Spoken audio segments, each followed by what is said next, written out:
Aytganimdek, $1,000,000 pullarni bir chekkaga qo'yib, o'zini noldan ko'tarishga harakat qilayotgan yoshlar haqida gaplashadigan videomizning ikkinchi qismi. Bu safar o'zimni do'stim Oyatullo bilan suhbat qilamiz. Bu videoni to'liq formatini YouTube'ga обязательно joylaymiz. Hozir korotki Oyatullo nima ish qiladi, qanaqa holat, biznesida mediani o'rni, mana shular haqida men savollar beraman.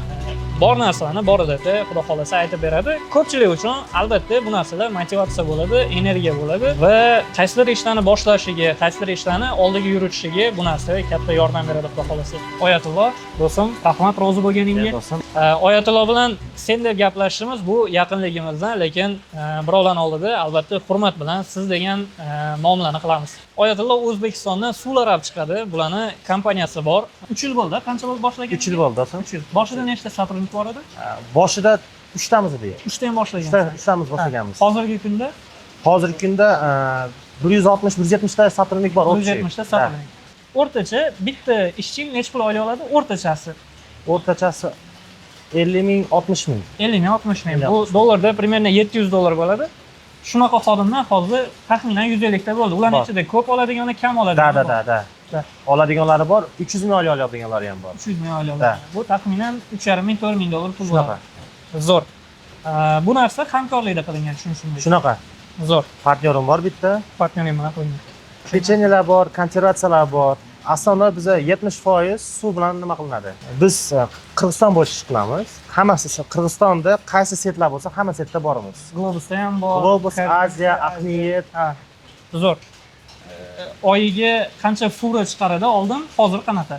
Biz boshida boshlaganimizda bir oyga bir fura sotsak yetadi deb o'ylaganmiz.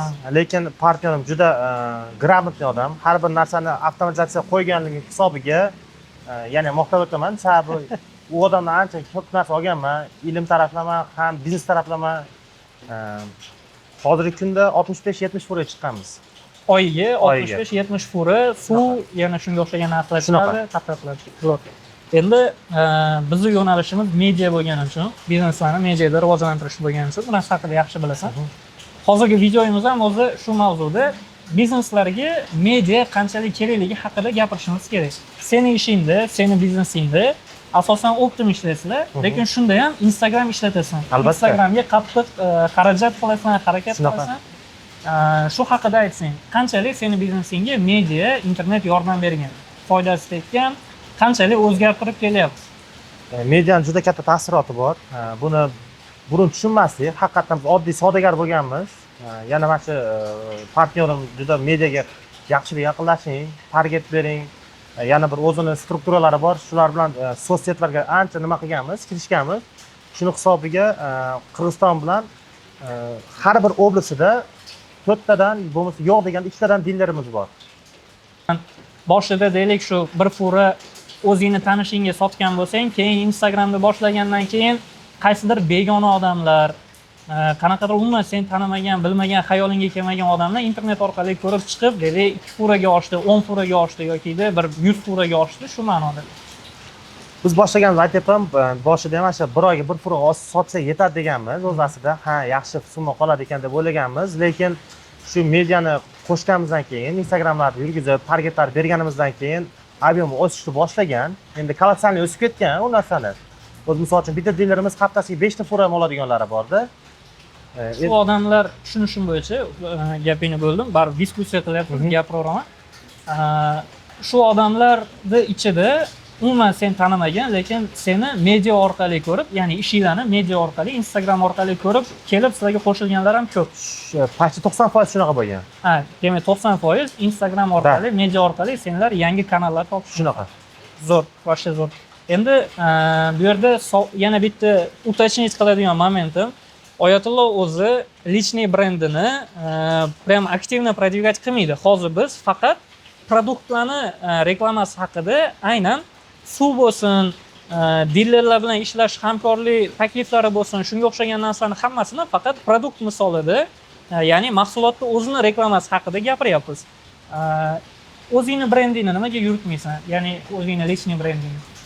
Shu masalada o'zi yana o'zim ustida ishlamoqchiman, do'stim.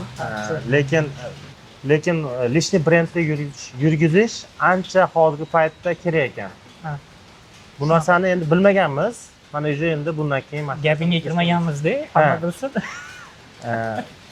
Do'stim, mana o'zingiz bilan ham bordik, qancha forumlarga, qancha biznes treninglarga bordik. Faqat Qirg'izistonda emas, Turkiya, Dubay, Moskvalargacha borib o'qib kelyapmiz. Imla lishniy brend bo'yicha hech ham qiziqmagan ekanman. Sababi o'zing ham aytgansan, qil do'stim qil deb, mana oxiri mashinasiga yetib kelyapti-da. Bu narsa hozir ommalashgan ekanda. Xo'p, zo'r. Endi qara.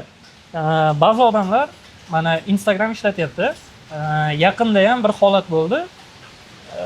Instagram yoki YouTube, TikTokni yurgizib boshladida, birinchi hafta, birinchi oyning o'zida prosmotr yig'aman deb, odamlarning interesini olaman deb, qanaqadir kulgili, erkak kishiga yarashmaydigan ba'zi ishlarni qilib chiqqan odamlar ham bo'ldi. Ya'ni o'yinga tushib yoki sotrudniklari bilan prikol qilib yoki kulgili narsani olib, главное shu deylik prosmotr bo'lsa bo'ldi degan ma'noda odamlar chiqyapti. Mana shularga nisbatan fikring qanaqa? Do'stim, bu avvalo bilimsizlikdan. Sababi u odam yumor bilan aytib ketgan bo'lsa, o'zini lishnisini, misol uchun tanimagan odamlar ko'radi bu narsani, aholi ko'ryapti, какой-то auditoriya yig'iladi, faqat uni какой-то komik deb qabul qilib oladi-da. O'zi nima deb o'ylaysan? Shu media ham bir ilmini o'rganish kerak bo'lgan narsami yoki любой odam qilib keta oladimi? Mediaga bilimsiz kirib bo'lmaydi. Bu narsani ham bilimni olish kerak do'stim. Meni lishniy fikrimda. Zo'r. Senga shaxsiy savolim, ikkalamizning fikrimiz bir joydan chiqadimi, yo'qmi? Shu narsani ham bilish uchun so'rayman.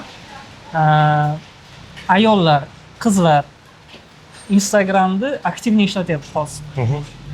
Ular ham men ham biznesimni yuritmoqchiman deyapti, lekin ko'p holatda o'zini chiroyini maqtanish uchun yoki kiyimini maqtanish uchun yoki qomatini maqtanish uchun bu narsadan foydalanishadi. Shunga qanaqa qaraysan? Ayol kishi Instagram ishlatishi qanchalik to'g'ri yoki xato?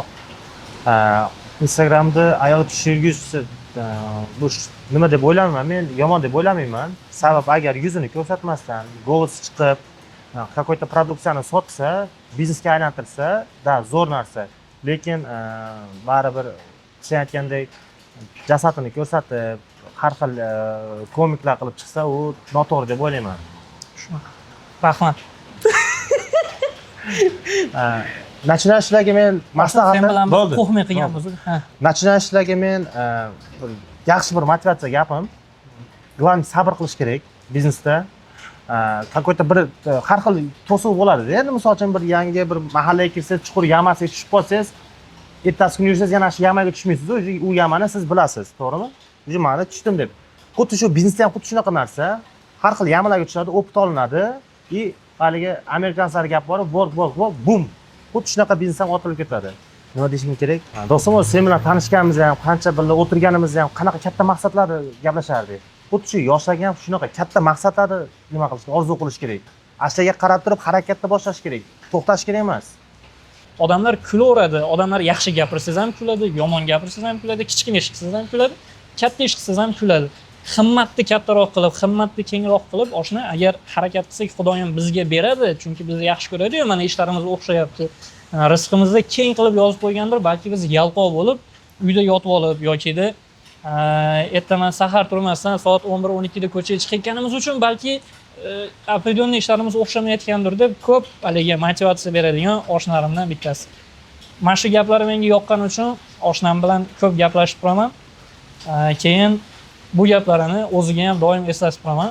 Shuning orqasidan mana hozirgi natijalar ham menimcha shunaqa qo'rqmasdan katta narsani niyat qila olganingizdan bo'lsa. Alhamdulillah. To'g'ri. Oshna, agar videoni ko'rib turgan odamlarga nisbatan biron gapingiz, biron fikringiz bo'lsa, aytsangiz foyda bo'ladi. Tak, foyda bo'ladi. Tugatamiz shu bilan. Avvalo qo'rqmanglar. Boshladinglarmi, oxiriga yetkazishga harakat qilinglar. O'zinglarning ustinglarda ishlanglar, o'qinglar. Imini qaysi sohaga kirayotgan bo'lsangiz, ash sohada oldin ishlab ko'ring. Oshna, xullas, yana bitta shunaqa zo'r gap ayting. Heyterlarga, negativlarga ular hozir kiradi-da, bular o'zi nima qilib qo'ydiki, bizga maslahat beryapti deb ustimizdan kuladigan. Negativlar bundan oldin ham bo'lgan, bizdan keyin ham bo'ladi. Ular shu divanda o'tirib, kommentariy yozishdan boshqa narsa yaramaydi. Sababi ular o'zi bir narsa qilmagan hayot davomida. Yaxshi deb o'ylayman. Ularga qarab turib hayotimiz o'lchasa, unda yashash keragi yo'q. Natija qilib turib ham, lekin heyt qiladiganlar bor. Natija qilib turib ham ha siz ukamsiz, ha siz boplayapsiz, ha siz ayolingizni xursand qilib berasiz deydiganlar bor menga ko'p yozib turishadi. Bularga ham gapirish uchun nimadir mavzu aytib keting, hozir hammasi zo'r bo'lib ketdi. Nimadir kashtag qilaylik, ular gapirsin shuni. Qarang, o'zi Sohibjon, o'zi misol uchun biz auditoriyamiz, siz bilan bizni taniydi. Misol uchun Amerikadagi auditoriya sizni tanimaydi-da. Men o'zim o'ylayman-da, biz o'zi sinishimizni kim xohlaydi? Sinishingiz o'zi aslida qo'shnilaringiz, bo'lmasa yaqin do'stlaringiz, bo'lmasa qarindosh urug'ingiz, shu narsaning ichidagilarlar xohlaydi-da. O'zingizda yurganlaringiz desiz. Xuddi shu. Siz aytmoqchi, bratim degan akalarimiz shular xohlaydi. Endi bu endi ichida agar bo'lsa, sababi sizni misol uchun Qoraqalpog'iston bo'lmasa Beshkek degan yerlarni tanimagan odam sizni tanimaydi, u sizga kerak ham emas-da. Shu o'zimiz atrofimizdan chiqadi bunaqa narsalar. E'tibor bermaylik bularga. Ularga e'tibor berish kerak emas. To'xtama deylik-ku. Bu videomiz faqat bizni gaplarimizdan qanaqadir foyda olishi mumkin bo'lgan, emotsiya olishi mumkin bo'lgan odamlarga nisbatan tayyorlandi. Hamma uchun emas, bizdan ko'ra boy, bizdan ko'ra aqlli, bizdan ko'ra natijasi zo'r akalar, agar videomizdan nimadir foyda olgan bo'lsanglar, rahmat. Lekin foyda olmagan bo'lsanglar yoki gaplarimiz yoqmagan bo'lsa, bu narsa haqida fikringizni yozib ketsanglar bo'ladi. Sohibjon, Oyatullo, mana shu narsa kerak emas edi. Bekor gapiribsizlar yoki bekor bu ish bo'pti. Keyingi videolarda balki bu narsa kerak emasdir degan narsani yozsanglar, bularni to'g'rilab olamiz albatta. Rahmat, Oyatullo, sizga rahmat. Salomat bo'ling. Rahmat. Kofeni pulini men to'layapman, esingizcha. Men bilay. Bo'l.